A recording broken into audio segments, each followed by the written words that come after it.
Tēnā koutou katoa. It's been amazing to see all the electric innovations here the last 24 hours, but I want to take us back to the 1930s for a moment. When my nana was growing up in Te Rapa, only half of homes in New Zealand had access to electricity. Families had to plan their lives around daylight hours. Washing took all day. Sending a message to your loved one required pen, paper, and took weeks in the post. Electrons have transformed our lives over the last century. Today, we barely think about the fact that we carry more computing power in our pockets than NASA used to first reach the moon. Our energy underpins everything. It drives and enables progress. So what excites me about being here today is not just the opportunity to talk about energy prices, markets, and resilience, though I am and we will. It's about the life that we want our kids and our grandkids to inherit from us in the next century.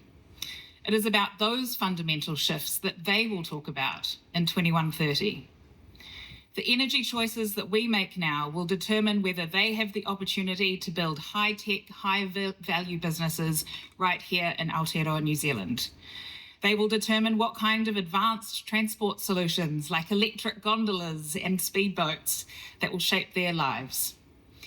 They will determine whether their homes are not just smart and connected, but also warm and affordable. And the choice in front of us is quite simple.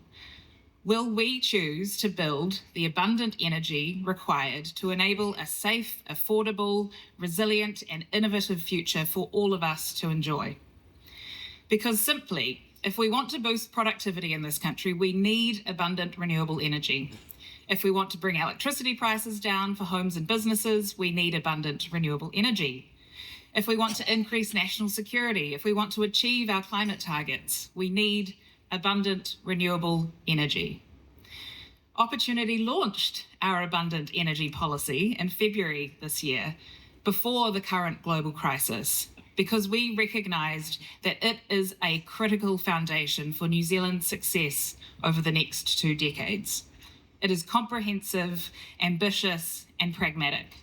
And it's been wonderful to hear so many speakers, including many of the politicians today, talking about energy abundance. But at the moment, I don't see a vision and I don't see a plan for achieving that.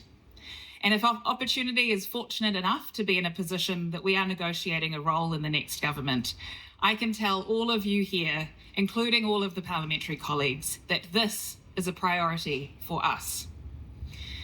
The starting point is an ambitious goal, 30 gigawatts of renewable generation by 2050. That is 3 times the capacity that we have today. It's an ambitious number, but that ambition is what we owe future generations. Transpower's energy futures show that the scenarios where New Zealand succeeds economically and environmentally are the ones with high ambition, not the ones where we hedge. 30 gigawatts by 2050 means that we train and attract the best engineers to build their lives right here, not somewhere else, because we have a decades-long pipeline of renewable infrastructure projects. 30 gigawatts by 2050 means that we have a thriving ecosystem of entrepreneurs and business leaders that choose to base themselves here and export their products to the world. And 30 gigawatts by 2050 means that New Zealand lives up to its potential, showing the world how to harness and protect our natural resources while becoming more prosperous as a country. However, we will only reach this goal if our generation can massively scale up. Our gentailers must feel an urgency to act. We heard today about how the just-in-time model is not working for this country. We need to move to just-in-case or never too late. To create that urgency, the government needs to provide certainty of demand. And Opportunity proposes doing this through 2 key areas. Firstly, ring-fencing the Crown dividends from our gentailers. That's around $500 million a year to invest in decarbonisation and electrification efforts. This is a clear signal from government to say we back this future. We will put our money where our mouths are, and we will lead the energy transition. Secondly, we have proposed the introduction of a capacity investment scheme, like in Australia, to provide a price guarantee and greater certainty for new generation to come online. This also opens the door for new players to compete with the gentailers. We create a race to overbuild renewables in the next 2 decades. It is true that we've seen a significant increase in renewable projects being built, and credit where it's due, consenting should be made easier for these kinds of projects.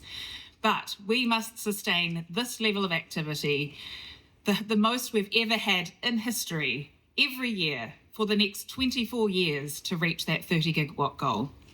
It's not going to be easy. These are big projects. Investors want certainty, and we cannot hesitate and we cannot flip-flop. Speaking of flip-flopping, we will only achieve this goal if our politicians can commit to a long-term energy strategy. This is fundamental. We do not have a chance in hell of reaching that target if we spend more time fighting over legacy fuels like oil and gas than we do talking about what the energy mix should look like in 2050 and how we are going to get there. This is why we need opportunity in government. A party that is openly willing to work with both sides across the political spectrum and use that leverage to drive a genuine cross-party agreement. Not something that one party writes and sends to the other for feedback. We need to build this thing together and commit to it. New Zealand is too small and too vulnerable to the rest of the world for us not to take this seriously. So that's the generation. How about the demand? Electrification of our economy is critical for the energy trifecta of affordability, sustainability, and security. That electrification needs to happen in our homes, our businesses, our farms, and our transport systems. By ring-fencing those crown dividends from the gentailers, we could prioritise investment in the following. For low-income households, expanding the Warmer Kiwi Homes program to bring solar and appliance electrification to tens of thousands of families who would otherwise be unable to afford it. For communities, fully electrifying our urban bus fleets by 2030. And for businesses, making it a no-brainer to convert their cars to electric, with significant tax incentives, including fully accelerated depreciation and fringe benefit tax exemptions. 60% of all car imports every year are corporate fleet, including all those rental cars out there in Queenstown. So massively increasing EV uptake for businesses will also help with an affordable second-hand market for individuals. Lastly, I want to talk about opportunity cost. What happens if we don't do this? What happens if we fail? To be honest, trying and failing would be better than not trying at all. The countries winning the clean energy race right now didn't get there by waiting until success was guaranteed. They built ahead of demand. We won't get it all right, but we can learn and keep moving forward. What we cannot afford to do is the paralysis of being scared to fall short, or worse, the paralysis that comes with politicians using energy as a political football. Because the cost of under-ambition is not zero. It's paid every winter by families who can't heat their homes. It's paid by businesses that can't compete because their energy costs are too high. The decisions made in the next 5 years about renewable investment will determine whether New Zealand and our young people in particular have access to the opportunities of 2050 and beyond. The energy choices that we make today will determine the economy we live in tomorrow. So let's start building.